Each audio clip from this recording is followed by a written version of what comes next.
One of the features of my new garden at my new house down here in East Sussex is the number of trees. I have loads of them in this big garden. Very good for testing the obstacle avoidance. And there are two key settings on the obstacle avoidance that I still hear a lot of comments about, a little bit of confusion. Brake mode versus bypass mode.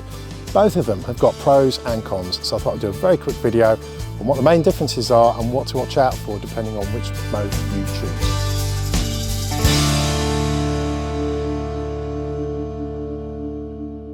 Hello, I'm Ian and I play with drones. And yep, here I am, another outside broadcast. See the dogs in the distance, exploring the garden, lots and lots of trees. So like I said, two big features of the obstacle avoidance. You've got brake mode and bypass mode, and they have a huge effect on how you fly. The diagram says it all. Bypass mode, it's making use of the obstacle avoidance that you have on the Mini 4 and the Mini 3 Pro. Basically, if you choose brake mode and it comes up to an obstacle, it is literally just going to come to a stop. Bypass mode means that it will actually try and work out a way around the obstacle and continue flying. Now, sounds simple enough, but it, as I said, comes with certain pros and cons. So let's take a little look at the behaviour when you get the drone up in the air.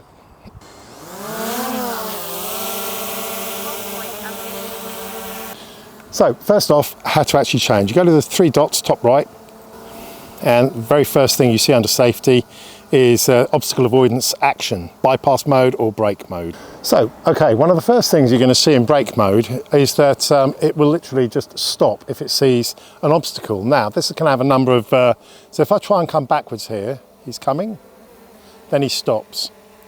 And likewise, if I go up a little bit higher, I fly towards the bush here, and we can see again, he will just stop, okay? Pretty much what you'd actually expect. However, the obstacle avoidance can be quite all-encompassing. So I mean, if, so like for instance here, I'm at its side, I'm doing that, and it will not, okay, he's creeping back and then he's stopping. Conversely, if you're flying near a tree but not at the tree, again, it will just stop. And it can be really annoying because you end up losing the shot because it sees a tree, and even though you think it's going to miss it, it says, well, hey, there's a tree off to my right and I'd better stop. And that's what brake mode does. That said, if you haven't got many obstacles, if you're flying up high, you'll see that brake mode provides the lightest touch and the smallest movements. I've demonstrated this before. Let's just come back. If I just tap that, you can see it moves, full lock, and he's barely moving. Now, let's bring him back a little bit and change it into bypass mode.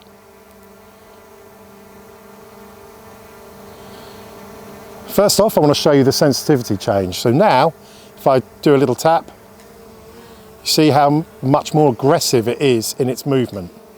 And that's one of the biggest disadvantages of bypass mode, I think, is that it makes a drone, be it the Air 3, I remember the Mavic 3 and the Mini 4 Pro, very, very flighty, as you call it, very quick to jump about with the slightest of touch. It jerks around all over the place. That said, if you're actually flying near obstacles and you want it to try and work out a way through, then bypass mode is pretty good. Okay, so now I've lined it up to where we were with brake mode, and when I pressed forward, it just stopped dead, or it paused because it thought it was going to hit. With bypass mode enabled, it won't fly in a straight line. It's still going to do its best to veer right around the obstacle, maybe more than you actually want. So here we are, it's lined up and it is not going to hit that tree, but when I go forwards, it immediately flies off to the side and then zooms off elsewhere. Now, you could argue that was a little bit of an uncontrolled flight. You could argue that it's doing exactly what it's programmed to do. There was an obstacle and it's bypassed it, so it's worked perfectly. But my issue is that if I want to go down the garden here, I wanted it to come back again. And what it's actually done is seen other obstacles, other trees and bushes in the distance, and it's now trying to work out what the best solution is to continue on its forward journey. And in this particular case, it was going to veer up towards the right because there are no bushes in its immediate vicinity, whereas on the left, there's quite a lot. Let's move the camera down a little bit more, go for a little walk around the garden on this particular video. Bypass mode tends to work far better when you've only got one or two obstacles, like I've just got this silver birch here. So if I'm in bypass mode and I just try and make it go straight towards that, there's a couple of bushes on the right, there's nothing on the left. I'm hoping it's going to work out which is best. So just going straight up, and he's, oh, okay. He took the difficult route, but you could see how well he did there. So he actually snuck through that very thin gap on the right. And that demonstrates the unpredictability, I think, of bypass mode. I might have wanted it to go straight through that large gap. For whatever reason, it chose to sneak its way through that other gap. It saw an opportunity, it saw a sufficient gap, and off it went. But that is one of the key disadvantages, I think, with bypass mode. It's brilliant at navigating through a few obstacles, but it's still a little unpredictable as to which route it's going to take. You don't seem to have any control over that whatsoever. Now, if I was flying in cine mode, I could fly through that gap. Trying it in bypass mode, let's have a look. Very slowly. Is he going to drop? No, he doesn't know what to do. He's off to the side. He's just going to get lost now. He's just going to go up. If I try and go forward, he's actually just come to a full stop.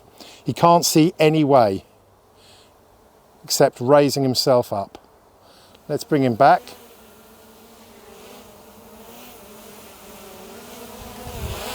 And we'll try that same approach with brake mode enabled.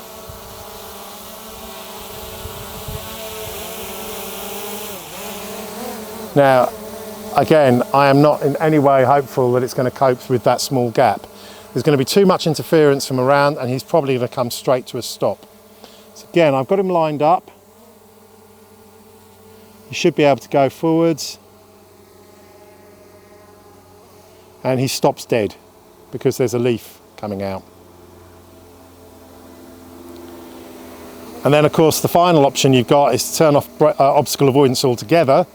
Yeah, comes with consequences. But now, if I fly and I line myself up behind him, I can carry on and I can actually make the flight that I want. And you see he actually goes through.